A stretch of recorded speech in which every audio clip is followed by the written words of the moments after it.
আসসালামু আলাইকুম রহমতুল্লাহ। ধানে দেখেন পাতা চুষে দিছে এবং পাতা মুড়ানো রোগ আছে, যেটা হচ্ছে লিফ ফোল্ডার। আচ্ছা, এই লিফ ফোল্ডার হলে কৃষক ভাইদের যেটা করণীয় সেটা হচ্ছে দ্রুত ট্রিটমেন্টের আওতায় নেওয়া।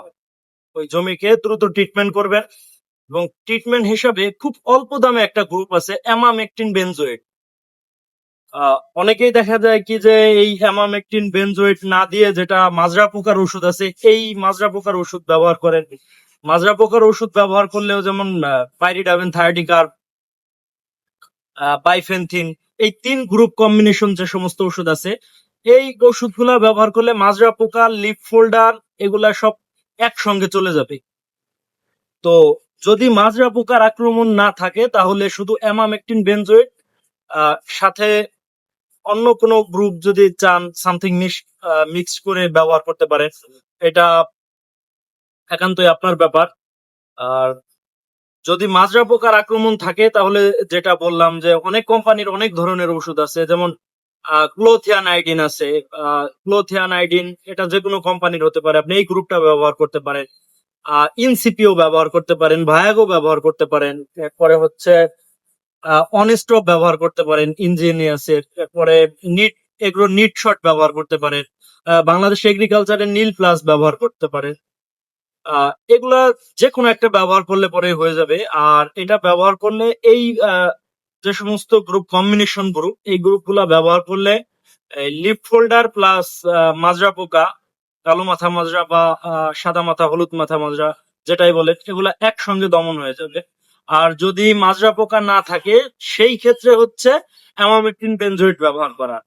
আর যেটা আমি প্রথম থেকেই এই কথাটা বলেছি, যদি লিফ ফোল্ডারের ব্যাপার থাকে মানে শুধু পাতা মোড়ানো পোকা থাকে, আর এই পাতা মোড়ানো পোকাই হচ্ছে পাতা চুষে দেয়। দেখেন কিছুক্ষণ আগে হচ্ছে একজন কৃষক আসে এবং সে এই পোকা দ্বারা আক্রান্ত তার জমি, এই জন্য সে নিয়ে আসে। এখানে ক্যামেরায় বোঝা যাবে কিনা আমি জানি না, তারপর আমি একটু দেখাইতে চেষ্টা করি।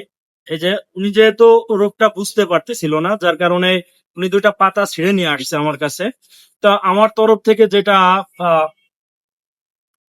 রোগ নির্ণয় করে পরামর্শ দেওয়ার দরকার বা মেডিসিন দেওয়ার দরকার, আমি ওটা করেছি।